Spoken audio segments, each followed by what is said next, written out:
So প্রথমে ডকুমেন্টসটা দেখাই, দেন হচ্ছে ডিটেলসটা বলার ট্রাই করি। যারা আরবি পড়তে পারেন তারা আই হোপ জাস্ট এতক্ষণই বুঝে ফেলবেন এইটা কোন দেশের ডকুমেন্টস এবং কী বিষয়। তো এটা হচ্ছে একটা কুয়েতের সন কপি বলা হয়, কেউ সন কপিও বলে। সো ধরেন আমি বললাম সন কপি, ঠিক আছে। সো আজকের এই ভিডিওটাতে কথা বলবো হচ্ছে কুয়েতের ক্লিনার ভিসার A to Z নিয়ে। সো হ্যালো এভরিওয়ান, আসসালামু আলাইকুম, I am Rakib Khan from টিগল। Welcome to another new blog. কুয়েতের ক্লিনার ভিসার টোটাল বিষয়টা আমি বলার ট্রাই করবো, বয়স কত লাগবে A to Z। সো পুরো ভিডিওটা দেখার জন্য রিকোয়েস্ট থাকবে, এবং যারা নতুন ভিউয়ার্স আছেন দেখতেছেন ভিডিওটা, তাদেরকে রিকোয়েস্ট করবো সাবস্ক্রাইব করে হচ্ছে সাপোর্ট দিবেন। আর যারা আমার এক্সিস্টিং ভিউয়ার্স আছেন আপনারা প্লিজ ভাইয়া লাইক কমেন্টস করে সাথে থাকবেন। সো এবার মেইন ভিডিওতে আসি। এইটা হচ্ছে কুয়েতের আল জাজিরা স্কুল ক্লিনার একটা কোম্পানির ভিসা। এটা স্যালারি টাইম বলি, স্যালারিটা হচ্ছে 75 KD কুয়েতি দিনার। আমি একটু ভিডিওটা একটু লং হইতে পারে হয়তো, I am sorry for that. আসলে ডিটেলস না বললে তো আপনাদের জন্যই ইয়ে হবে। আমি দেখি 75 KD টু বাংলাদেশি বিডিটিতে কত টাকা আসে, ঠিক আছে। এই মুহূর্তে মানে আজকের বাজার দরটা বলি, 26,462 টাকা হচ্ছে আপনার বেসিকটা আসবে। এখন আমি বলে দিব যে ভাই অনেক টাকা খরচ করে যাচ্ছেন, কোটি টাকা পেয়ে যাবেন বা লক্ষ লক্ষ টাকা সেল করবেন, এইটা আসলে মিথ্যা কথা। এটা আমি নিজেও পছন্দ করি না, হ্যাঁ। তবে হ্যাঁ, 75 KD এর সাথে ওভারটাইমের একটা অপশন থাকে, সেই ক্ষেত্রে আপনার স্যালারিটা বারবার। কুয়েতে আপনারা জানেন এন্ট্রি করাটা একটু টাফ কম্পারেটিং টু আদার কান্ট্রিজ। আচ্ছা, আমি স্যালারিতে পরে আসি, বেসিক আগে হচ্ছে যে এন্ট্রি লেভেলের রিকোয়ারমেন্ট কী কী লাগবে ডকুমেন্ট সেটা আমি একটু বলি। কুয়েতের ক্ষেত্রে একটা সুবিধা আছে, আনটিল আপনি সন কপি পাচ্ছেন মেডিকেল করার প্রয়োজনীয়তা নেই। মেডিকেল বলতে ফাইনাল মেডিকেল যেটা আপনারা জানেন, সৌদি আরব, কুয়েত, ওমান, বাহরাইন, এই চারটা দেশে গামকা মেডিকেল লাগে। গামকা মেডিকেলের ফি হচ্ছে 10,000 টাকা, 1500 টাকা মেডিকেল স্লিপ ফি, 8,500 টাকা medical centre fee, that means total 10,000 টাকা। এখানে আরেকটা প্রবলেম হইলো, 10,000 টাকা ইটস ওকে, মেডিকেলের মেয়াদ হচ্ছে অনলি 2 মাস। আগে এটা 3 মাস ছিল, এখন কিন্তু মেডিকেলের মেয়াদ 3 মাস। সৌদি আরবের ক্ষেত্রেও কুয়েত বলেন যেটা মানে গালফ কান্ট্রিগুলোতে যারা জিসিসিভুক্ত দেশ, জিসিসিভুক্ত জানেন গালফ কান্ট্রি, এদের হচ্ছে আপনার 10,000 টাকা মেয়াদ অনলি 60 ডেজ। এখন ধরেন কুয়েতে যেহেতু প্রসেসিং টাইম 3 মাস থেকে 6 মাস, 1-1.5 মাসে হয় অনেক সময়, বাট 3 মাস হচ্ছে মিনিমাম টাইম লাগে। তো আপনারা যদি 3 মাসের মেডিকেল করে ফেললেন, মেয়াদটা চলে গেল, আলটিমেটলি লস কার? এজেন্সির লোকের লস না, লস হচ্ছে প্যাসেঞ্জারের কাজ। এই মেডিকেলের টাকাটা সেই বেয়ার করে। এবং পুলিশ ক্লিয়ারেন্সের মেয়াদের একটা বিষয় থাকে, কুয়েতে কিন্তু পুলিশ ক্লিয়ারেন্সটা লাগবে। সো দেখেন, মেডিকেলটা আপনি করবেন হচ্ছে আগে একটা প্রি মেডিকেল করে নিতে পারেন, যে আপনার প্রবলেম আছে কিনা। মেডিকেলের একটা ভিডিও আমার চ্যানেলে আছে, আপনারা দেখতে পারেন মেডিকেলের জন্য কী কী ডকুমেন্টস অ্যাকচুয়ালি লাগে। সো ওইটা দেখে আসলে আই হোপ আপনাদের এই ইস্যুগুলো থাকবে না। মেডিকেলে কী কী টেস্ট হয়, প্রি মেডিকেল কীভাবে করবেন। আর প্রি মেডিকেল করার জন্য আহামরি খরচ লাগে না, আপনারা ধরে রাখবেন প্লাস মানে 1,000 থেকে 1,500 টাকা, এর বেশি আসলে প্রয়োজনীয়তা এভাবে হয় না। আর যদি আপনি নিজে ব্যক্তিগতভাবে টেস্ট করেছেন বিভিন্ন ডায়াগনোসিস সেন্টারে গিয়ে, আপনার যেসব টেস্ট লাগবে HbS, AG, HCI, BHCP, TPSA, BDRL, chest x-ray, মুখস্থগুলো বললে আসলে শেষ হবে না, আমি না বলি, অনেকগুলো টেস্ট লাগে, এটা আপনারা দেখে নিতে পারবেন। সো প্রি মেডিকেলটা করবেন, পাসপোর্টটা জমা দিবেন উইথ ভ্যাকসিন সার্টিফিকেট, পুলিশ ক্লিয়ারেন্সটা থাকলে বেস্ট, ঠিক আছে।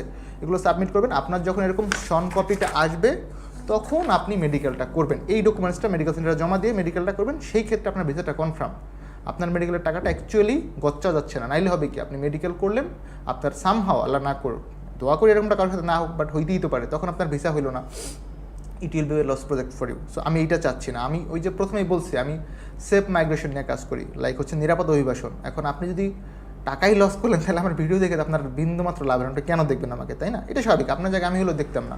সো এটা একটা ন্যাচারাল বিষয়, যেটা বলতেছিলাম। সো আপনি প্রথমে প্রি মেডিকেল করবেন, তারপরে হচ্ছে এইটা জমা দিবেন। প্রি মেডিকেল করার পরে আপনি যখন এই হচ্ছে যে বইটা জমা দিবেন, মেডিকেল সার্টিফিকেট দিবেন, পুলিশ ক্লিয়ারেন্স দিয়ে দিতে পারলে বেস্ট, দিয়ে দিবেন। ধরেন পুলিশ ক্লিয়ারেন্সের ম্যাচ যেহেতু 6 মাস থাকে, 6 মাসের আগে হয়ে যায়। Medical certificate, pre medical test, pre medical fit card, vaccine সার্টিফিকেটটা দিয়ে দিবেন সাথে, এটা রিকোয়ারমেন্ট থাকে ফ্রম কোম্পানি। এবার আসেন বয়সের ক্ষেত্রে, বয়স হচ্ছে 21 থেকে 45 পর্যন্ত অ্যাকসেপ্টেড ফর কোম্পানি ক্লিনারে। তো 21-এর নিচে আসলে হয় না, কারণ সৌদিতে আপনারা জানেন যে এগুলো অ্যাম্বাসির বিষয় থাকে, তো যেহেতু অ্যাম্বাসি ভিসা ইস্যু করে বাংলাদেশ থেকে, সুতরাং 21-এর নিচে আপনার ভিসাটা হবে না। 21 থেকে 45 হচ্ছে এজ রিকোয়ারমেন্ট।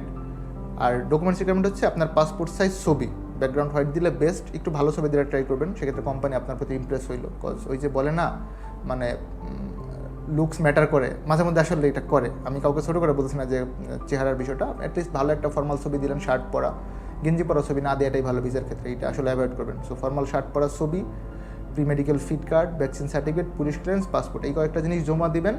আপনার যখন এরকম শন কপি আসবে তখন আপনি বইয়ের দ্বারা হচ্ছে স্ট্যাম্পিংটা করে দিবে, মেইন ভিসার কপি যেটা। আমি আরেকটা ভিডিওতে আপনাদেরকে মেইন কপিটা দেখাবো না, আমার কাছে এই মুহূর্তে হাতে নেই, খুঁজতে হবে সাডেন যেহেতু ভিডিওটা মেক করতেছি।